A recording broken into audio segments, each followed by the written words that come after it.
Welcome back to another edition of Te Akau TV. Matamata Breeders' Stakes this weekend, a date we always look forward to in the calendar, a really nice team of runners. But first, we'll look back at the week that was.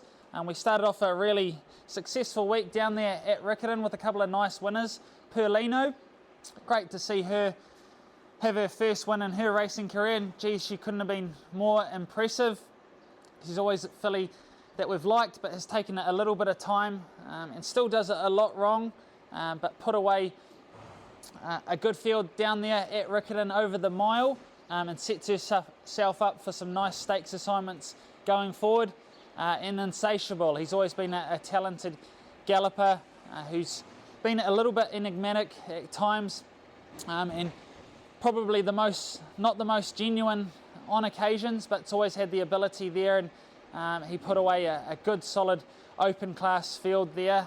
Just got the job done, but hopefully he can take some confidence from that and heads down to Wingatui there on the 28th, which is sure to be a strong field.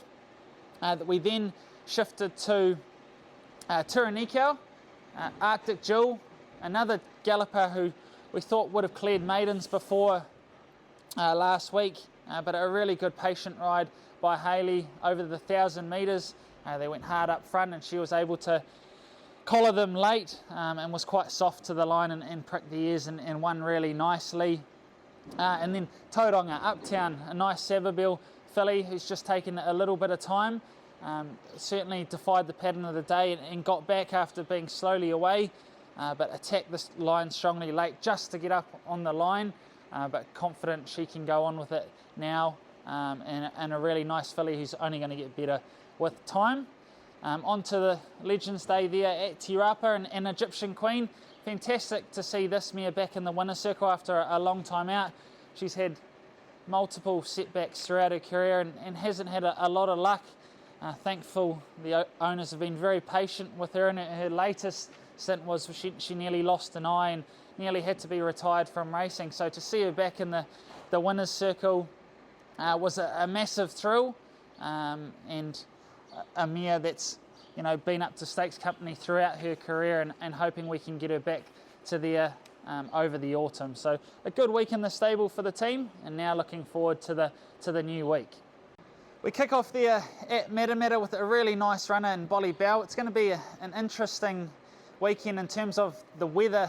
Unfortunately, the Matamata Breeders' Stakes meeting is synonymously known with having a bit of rain about, and again the forecast doesn't look too flash, but the weather certainly continues to change, and we'll see what the next 48 hours brings. But a nice team, and like I say, good to kick off there with Bolly Bow, who couldn't have been more impressive on debut down there at Wanganui. Has to take the step up there. It's a really strong race, that special conditions maiden over 1400, but home track. She's got a nice drawer, Hayley on, who knows her really well and is riding fantastically well. Sneaks in with a nice lightweight and looks a really nice chance to the start of the day, and training's been really good leading in. And then we move on to the Matamata Slipper. There are two really nice chances in a small but talented field. Out of the blue, his run was a lot better than it looked there on Cracker Million. In the Cracker Million, I should say. He just got back a long way back after blowing the start from a very tough gate, but he had the fastest closing 800 and 600. He's trained on well. He's not overly big, but geez, he's tough, and he just continues to get better and better, and he worked really nicely here at Matamata on the course proper. And Kinnaird, a really talented colt who didn't have things go his way there in the Cracker Million, just didn't get the rub of the green and wanted to do things a little bit wrong there in the blinkers, so that they've come off for Saturday, and he worked with Lara and Topova there this week, and his work's been super leading in, and we certainly couldn't fault him out of the Cracker Million. So two really nice chances to start off the black type assignments for the team, and hopefully they can get us off to a nice start there. On to Lara and Topova and the Matamata Breeders. Obviously all the Matamata trainers want to win the Breeders' Stakes and see their colours on the mantle for the year, and we think we've got a really good chance in doing that. It's probably one of the stronger Matamata breeders over the past few years, especially not in numbers but in talent. some really talented gallopers on the rise, and we'll certainly know a lot more post-Saturday. But she couldn't be doing anything better there in the stable. Her work's been super leading in. She's obviously 2 from 2. She freshened up nicely after Trentham. She had an exhibition gallop there last Thursday at Tauranga, and she worked on the rail with Kinnaird here at home, and she's just going from strength to strength. So really excited to see her back at the races, and she looks probably the strongest winning chance on the day, albeit a very tough race. On to the Lisa Chittick Plate. Another black type assignment for the team. 3 really nice chances in this. Obviously Belle Chevelle's the up and comer, just her 5th start coming up on Saturday, but geez, she just keeps going from strength to strength. She was fantastic in the Almanzor Trophy on Crack a Million night, and we've always had this race penciled in terms of heading to the Kiwi. The spacing's really nice, and up to the 1400 should suit her. A little bit of a sticky gate, and she's got to come up against some really hardened group performed fillies and mares, but we certainly think she's capable. Like I say, she is going from strength to strength, and Luick leading in has been very positive, and certainly can't fault her here at home.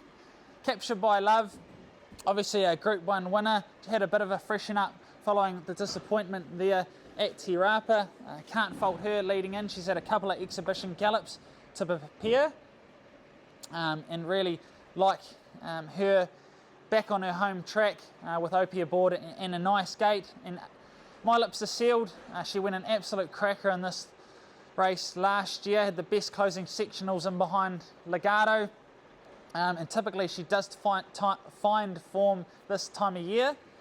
She's had a couple of trials to prepare and an exhibition gallop, so she's certainly up to the mark, and if she is to rediscover last year's form, she's more than capable of taking this race out. So 3 really nice chances, who all deserve their chance at black type there on Saturday. Then on to the Kaimai Stakes, What You Wish For. Last year's winner looking to defend his crown.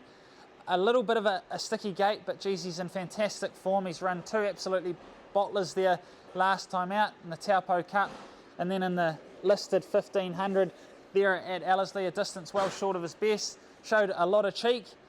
Back up to the 2000 home track, certainly hoping for no rain with him, and if he is able to get some luck there from the wide draw, looks another nice winning chance for the team at a really suitable weight, with Wolfgang up the top there really dropping his weight and making him very competitive, a very competitive chance come Saturday.